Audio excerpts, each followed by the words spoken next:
সত্যিকার ভালো স্ত্রীর জীবনের সবচাইতে দামি সম্পদের নাম হচ্ছে তার স্বামী। মাকে, বাবাকে, পরিবারকে সব কিছু ছেড়ে ওই স্বামী নামক শব্দটাকে খুশি করার জন্য সবকিছু ছেড়ে অচেনা এক পরিবারের মধ্যে চলে আসে। সুবহানাল্লাহ। আসে তো আসে, খুব অবাক লাগে, এবার মানাইও নেই, একদম ম্যাচিং হয়ে যায়। যেখানে যাই সেই রকম একটা মেন্টালিটি আল্লাহ পাক তাদেরকে দান করেছেন ম্যাচিং হয়ে যাওয়ার জন্য।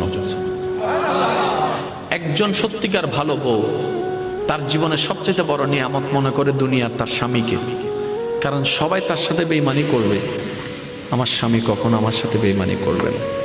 সবাই আমার হাত ছেড়ে দিবে, আমার স্বামী কখনো আমার হাত ছাড়বে না। এখানে যারা বিবাহিতরা আছেন, আমি ছোট্ট মানুষ হিসেবে শ্রদ্ধার সাথে একটা কথা বলি। এক ঘরের নিচে থাকলে, একই ছাদের নিচে থাকলে অনেক কিছুই হবে, মন মালিন্য, পক্ষে বিপক্ষে, পছন্দ অপছন্দ অনেক কিছুই হবে।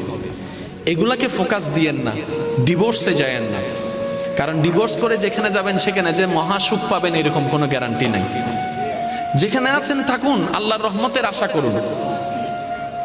ডিভোর্স কখনো সমাধান হতে পারে না। স্বামীর কাজ হচ্ছে স্ত্রীদেরকে মায়া প্রদর্শন করা, মহাব্বত প্রদর্শন করা, কেয়ারিং পছন্দ করা, কেয়ারিং প্রদর্শন করা। আর স্ত্রীদের কাজ হচ্ছে স্বামীদেরকে ভক্তি করা, শ্রদ্ধা করা, সম্মান করা। দুইজনের পক্ষ থেকে যখন